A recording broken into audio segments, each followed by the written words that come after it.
Okay, and how long were you a Mason for? 9 years. And how high up did you go?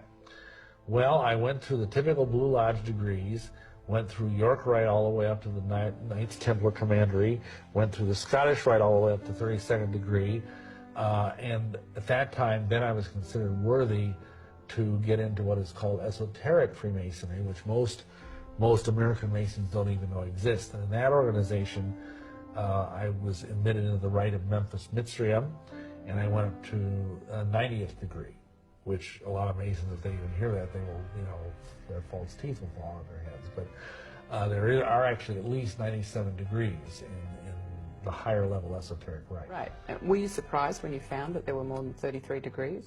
No, not really. See, here's how this works. When I went through the Masonic rituals, I had the spirit guides in my ear whispering things, telling me to do things, telling me to answer certain things in certain ways. Because I did that, I was identified by the leadership of the Grand Lodge of the state of Wisconsin that I was someone a little bit extraordinary.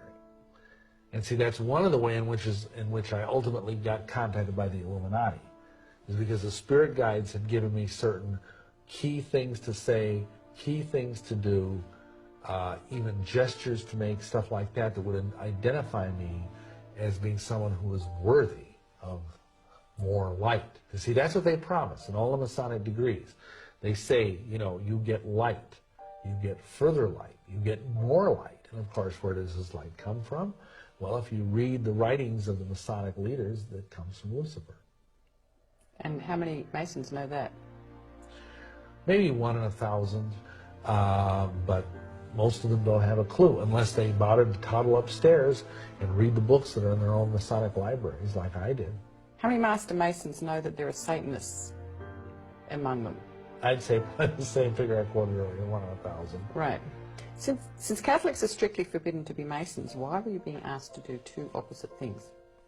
What people don't realize is that the Catholic Church helped start the Masons.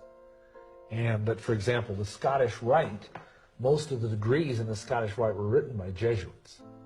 So even though there is this apparent antipathy between the Masons and the Catholics, to the point that up until John Paul II's reign, if you became a Mason, you were Roman Catholic, you were de facto excommunicated, just like that.